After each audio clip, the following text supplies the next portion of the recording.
Good morning, everyone, and welcome to Bertina's Spiritual Sanctuary. Today, we're going to talk about Aphrodite and her representation of love and Valentine's Day. I thought since it was Valentine's Day that it may help with trying to see exactly where this holiday comes from, why we celebrate it, and to also share with you some rituals that can embrace Aphrodite into your daily life.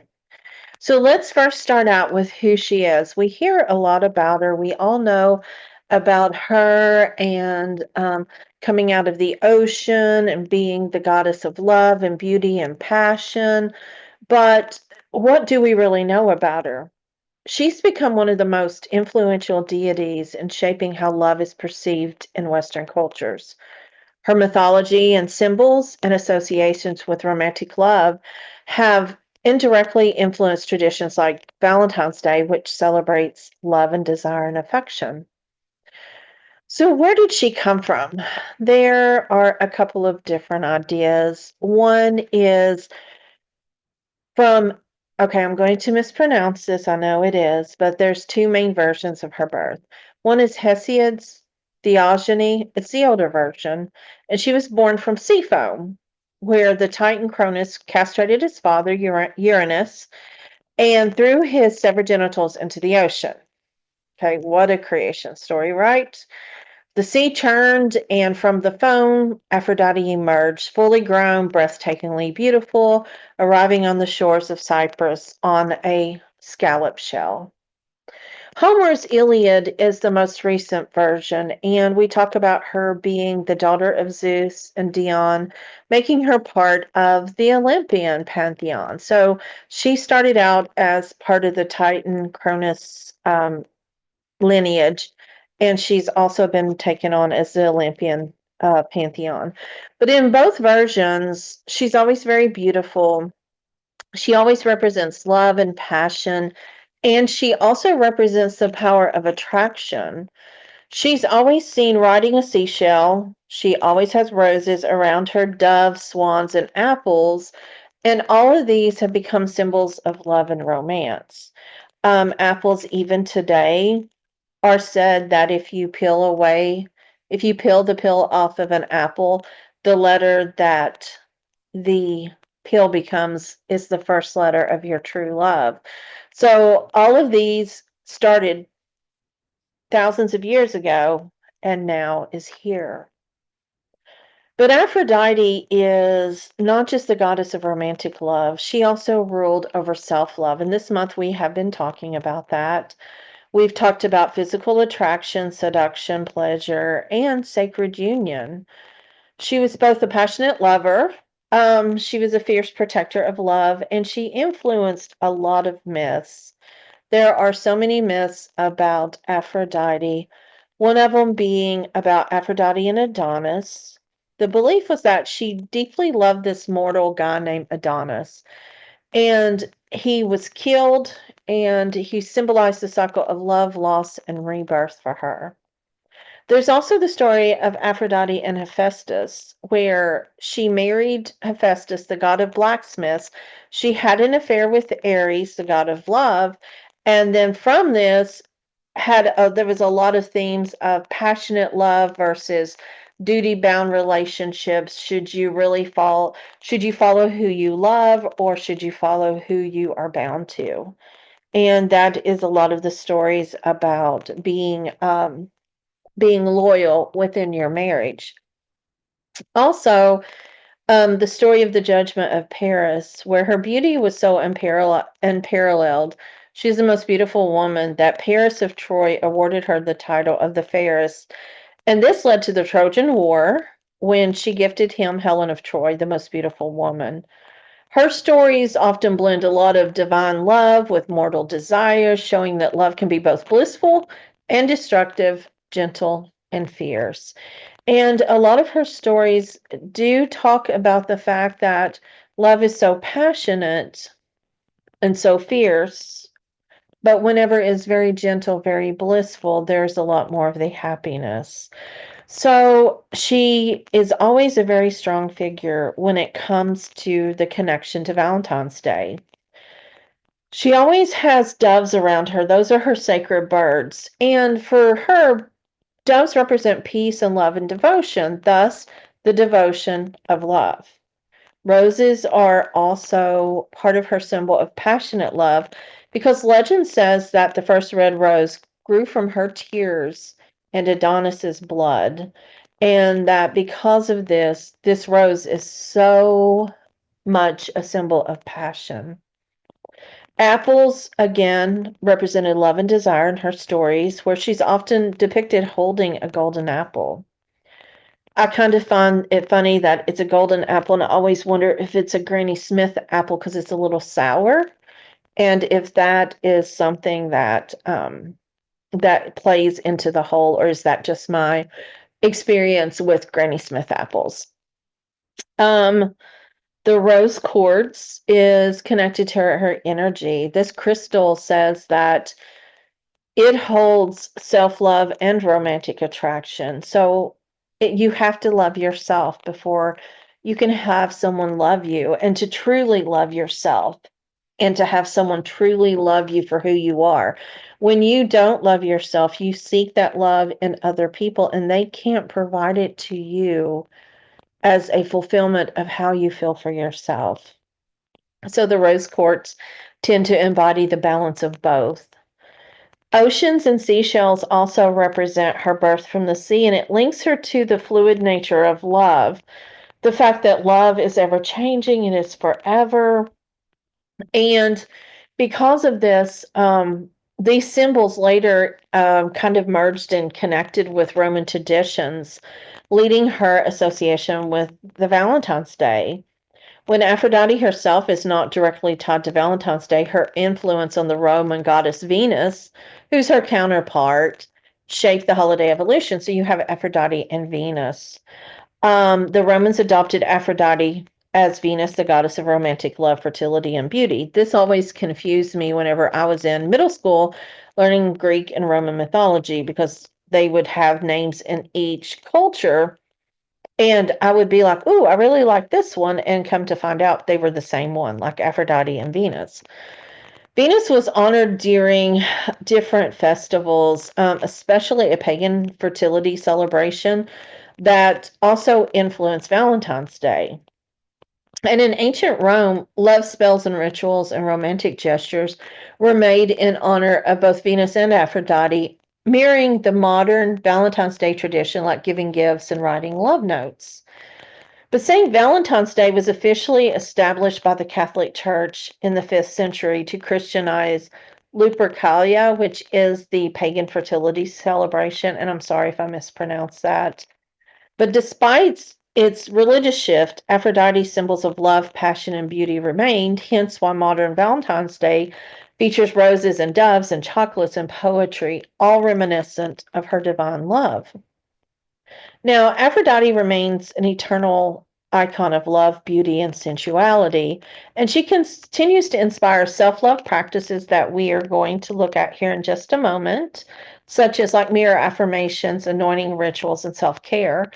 But also, she inspires romantic traditions, as we spoke about Rose's poetry, love letters, and Valentine's Day. So, her essence reminds us that love is sacred, whether it's for a partner or whether the love's for ourselves. So, when celebrating Valentine's Day today, remember you're channeling the divine energy of Aphrodite herself.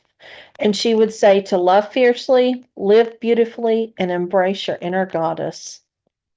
Now, let's take a break. Let's gather a few things. You can put this on pause, and I would like for you to prepare your sacred space. So, some materials that you'll need is mirrors, candles, flowers or rose petals, essential oils, a bowl of water, a crystal, a small dish of honey or milk, and incense. I'll give you just a moment to gather those, so pause, and we'll start looking at a sacred love ceremony.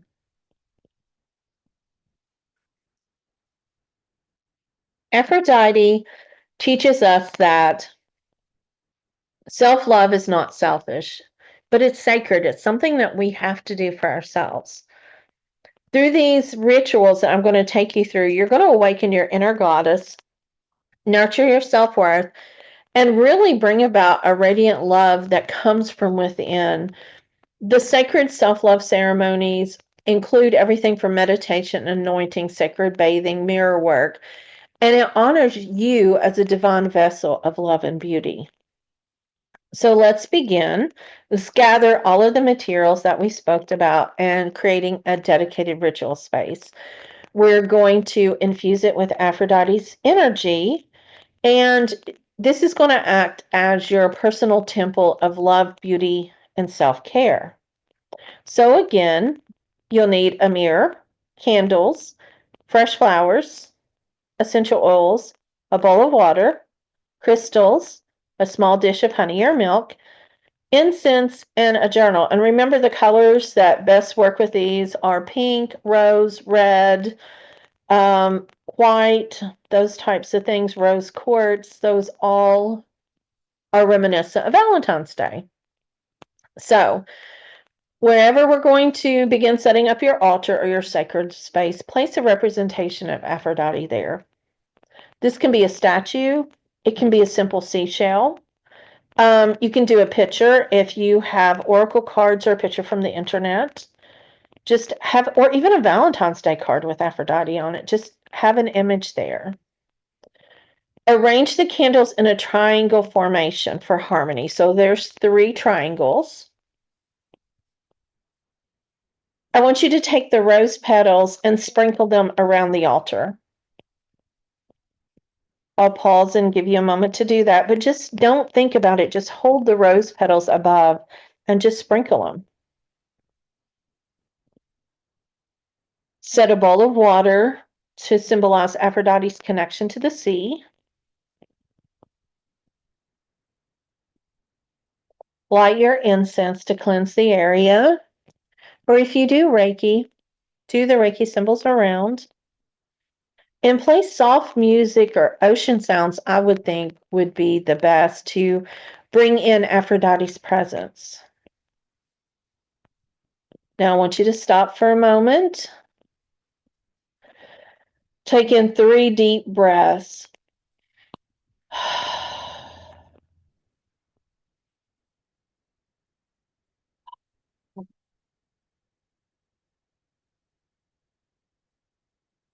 And feel the energy shift into sacredness. Now we're going to call in Aphrodite. Stand or sit in front of your altar, hands over your heart, and repeat after me. Aphrodite, goddess of love, beauty, and desire, I call upon your radiant presence. Shine your guiding light upon me. Awaken my heart to divine love. Teach me to see myself as you see me, worthy, beautiful, and sacred. Fill this space with energy, and so it is. Take in a deep breath and close your eyes and begin to visualize a golden pink light surrounding you. It begins to fill your heart with warmth. You begin to feel self-acceptance and love. As you take in another deep breath, envision Aphrodite placing a rose in your heart, and the rose begins to bloom with unconditional love. And take a few moments, if you need to journal this experience as we move into the meditation. As Aphrodite is here, I want you to take in a deep breath and find a comfortable seat if you're not already sitting. You can lie down if you want. Just be comfortable. I'd like for you to place a rose quartz over your heart. Close your eyes and breathe deeply. Inhaling love, exhaling self-doubt. Inhaling love, and exhaling self-doubt.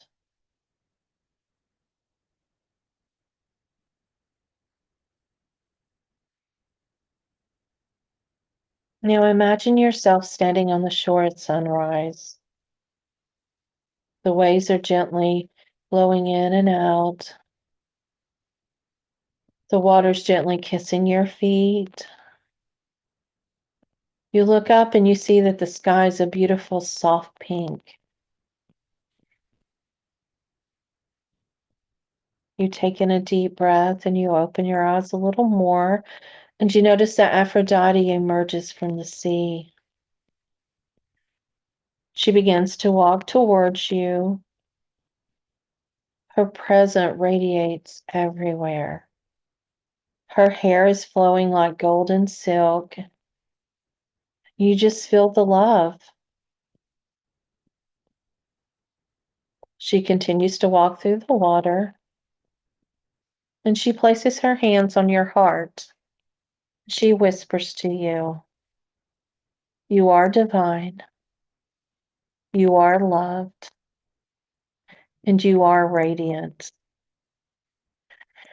You take in a deep breath as you take these words into you, and you feel her golden energy pouring into your heart, expanding throughout your entire body. Continue to breathe in this energy, allowing it to dissolve all negative self-perception, self-ideas. Continue, continue. Breathing in and letting go.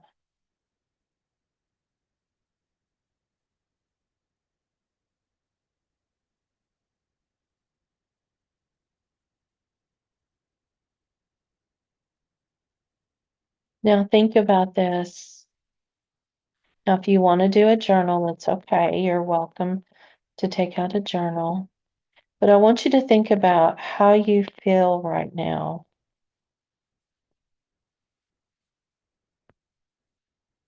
What have you released? Breathe in the energy of the love of Aphrodite and release anything that is self-limiting.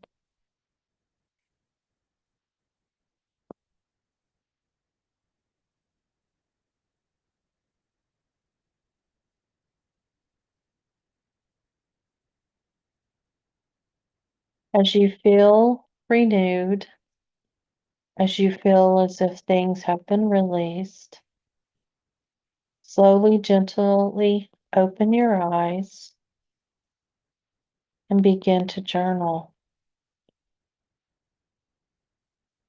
Now, at this time, you may stop this recording as we move into an anointing ritual.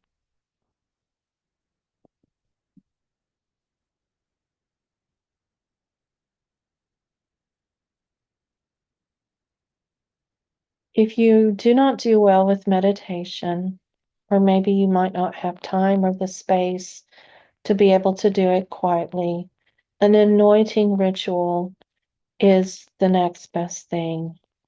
It's a sacred art of self-blessing. It reclaims your body as a temple of divine love.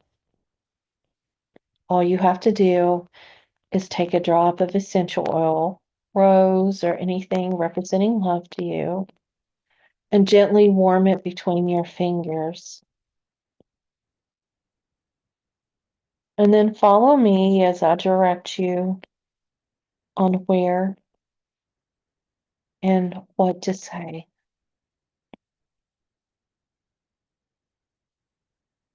Take a drop of essential oil and place on your forehead or your third eye and repeat after me. I see my inner and outer beauty clearly. I see my inner and outer beauty clearly.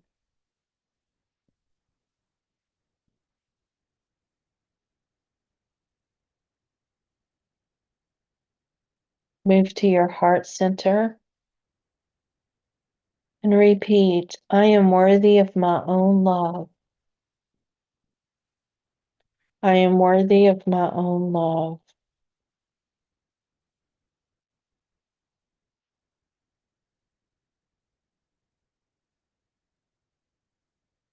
Move up to your throat and place a drop of essential oil there. I speak my truth with love and confidence. I speak my truth with love and confidence.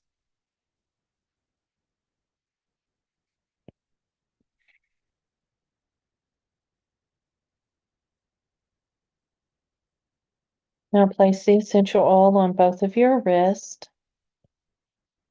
I attract beauty, love, and joy into my life.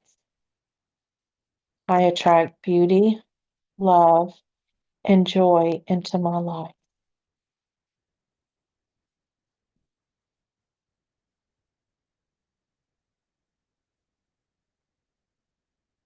And finally, anoint your feet, as many have in many spiritual rituals,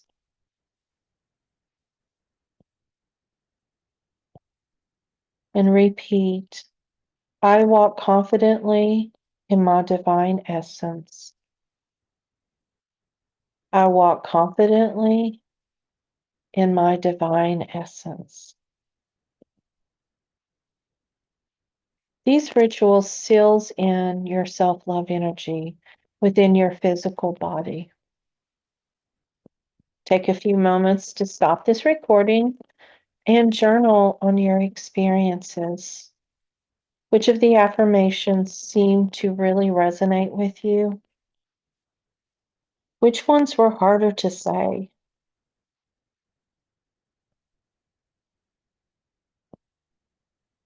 Take a few moments to write and to rest, and return to this afterwards for a different sacred ritual.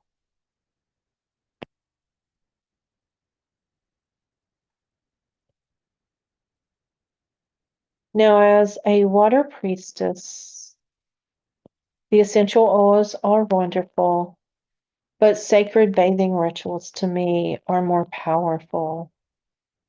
A bath is a powerful cleansing and sensual awakening practice that helps you immerse yourself in Aphrodite's love. So if you have a bathtub, fill the tub with warm water, add sea salt for purification, sprinkle in some rose petals or maybe some rose essential oils if you don't have rose petals to represent love and beauty. And you can either pour like bathing milk or honey for nourishment and sweetness. Step into the water slowly, letting it embrace you. I want once you become comfortable, close your eyes and envision a golden light surrounding you, infusing every cell with love. Whisper, I am love, I am beauty, I am divine. I am love, I am beauty, and I am divine. As you soak, gently massage your body, sending gratitude to each part. Spend time in the bath, listening for messages from Aphrodite. These may be more affirmations of self-love. These may be directions that you need to go in your relationship with love.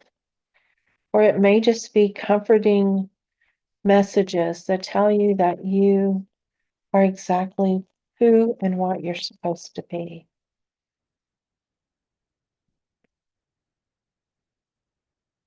And when you're finished, allow yourself to air dry to let Aphrodite's energy remain with you afterwards. This may be just standing in the bathroom for a few moments. This may be If you have the ability to walk around the house and air dry, but not wipe away Aphrodite's energy. And something you may want to do is to choose an oil or a lotion that represents love or roses to continue to moisten your body and allow it to take in the energy of love.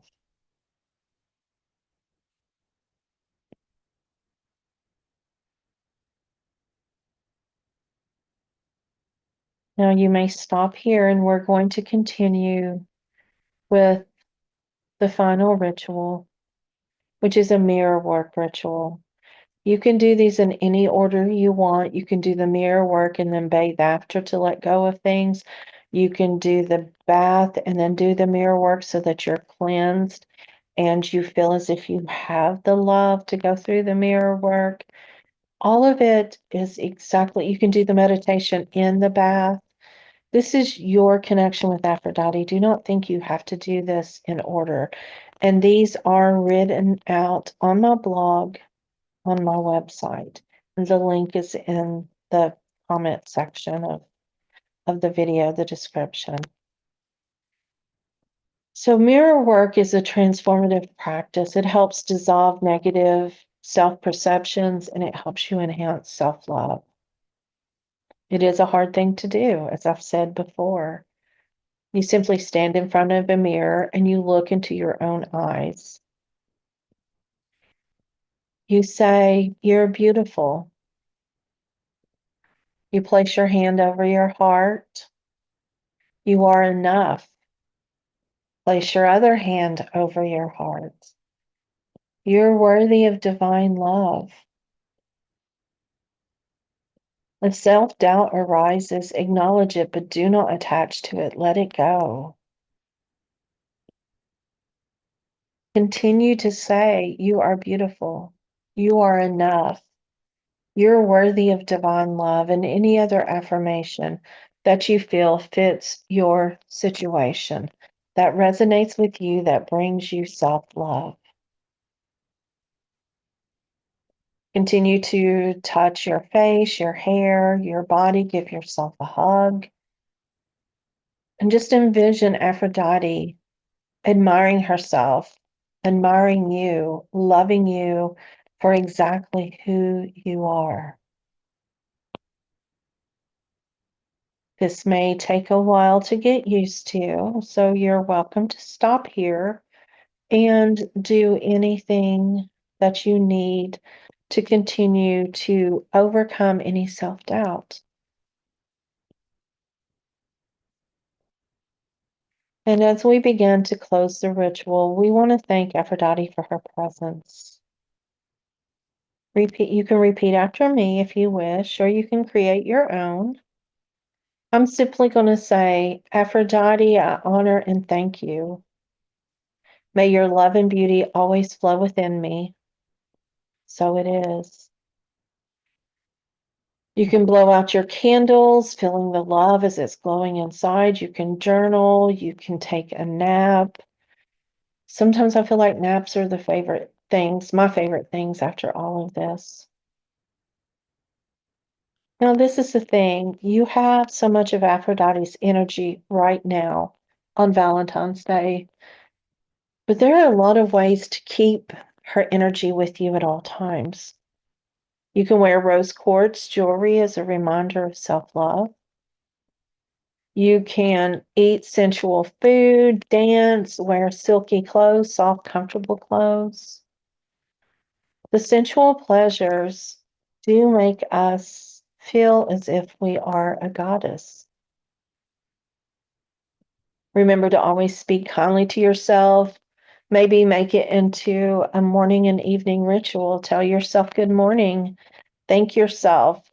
Set something that you're going to say or do today that's going to show more love to you. And at night, show the gratitude for all the hard work that you've done.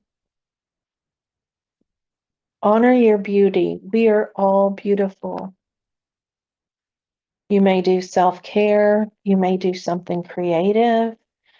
anything to build your confidence. Laugh, dance in the rain.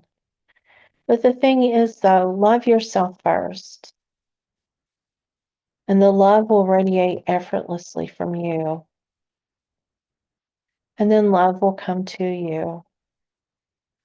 But just remember, you are love, you are beauty, and you are divine. Happy Valentine's Day.